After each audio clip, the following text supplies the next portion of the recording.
សំណាងបានស្គាល់គ្នាក្នុងរយៈពេលមួយដ៏ខ្លីទុំពេលนิ่งไว้បានប្រែព្រួលអងទៅហើយតែបងនៅតែចាំស្នាមថាបដំបងដែលផ្ដល់ឲ្យត្រានត្រើយទុំពេលนิ่งវាបានកន់លងហួងហើយអូននៅនឹកអនុសាគ្រាជីវ៉ាសន្យានឹងបងអូនមិនលែងដៃបងទោះក្នុងស្ថានភាពបែបណាតែពេលนิ่งไว้ផ្ទុយស្រឡាំងពីអូនធ្លាប់សន្យាព្រមដុល្លារអាចប្រហាស្នេហាដែលស្មងមានតែពីងជូនពរឲ្យអូនជួបមនុស្សល្អជាងបងគេអាចមើលថែរូបអូនហើយផ្ដល់នៅអ្វីដែលអូនត្រូវការមិនមែនដូចជាបងគ្មានគ្រប់យ៉ាងផ្ដល់ឲ្យជីវ៉ាដឹងច្បាស់ហើយថាស្នេហានេះត្រឹមពេលខ្លី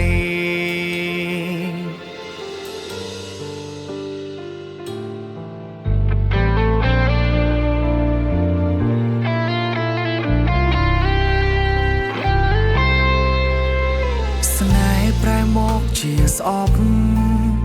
ហើយបញ្ចប់ត្រឹមពាក្យថាបែ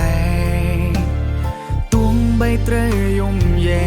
ក៏ស្អែកស្នេហ៍មិនដូចដើម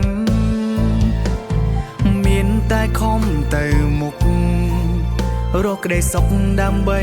ខ្លួនឯងឲ្យច្រើនហើយចាប់ផ្ដើមសាងដង្ហើមជីវិតជាថ្មីមានតែពីងជូនពរឲ្យអូនជួបមនុស្សល្អជាងបងគេអាចមើលថែរូបអូនហើយផ្ដល់នៅអ្វីដែលអូនត្រូវការមិនមែនដូចជាបងគ្មានគ្រប់យ៉ាងផ្ដល់ឲ្យជីវ៉ាដឹងច្បាស់ហើយថា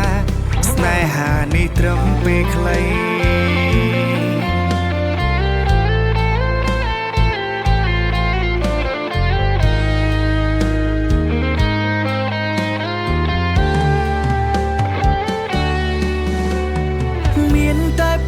ជូនពរឲ្យអូនជួបមនុស្សល្អជាងបងគេអាចមើលថែរូបអូនហើយផ្ដល់នៅអ្វីដែលអូនត្រូវការមិនមែនដូចជាបងគ្មានគ្រប់យ៉ាងផ្ដល់ឲ្យជីវ៉ាដឹងច្បាស់ហើយថាស្នេហានេះត្រឹមពេលខ្លីមានតែពីងជូនពរឲ្យអូនជួបមនុស្សល្អជាងបងគេអាចមើលថែរូបអូនហើយផ្ដល់នៅអ្វីដែល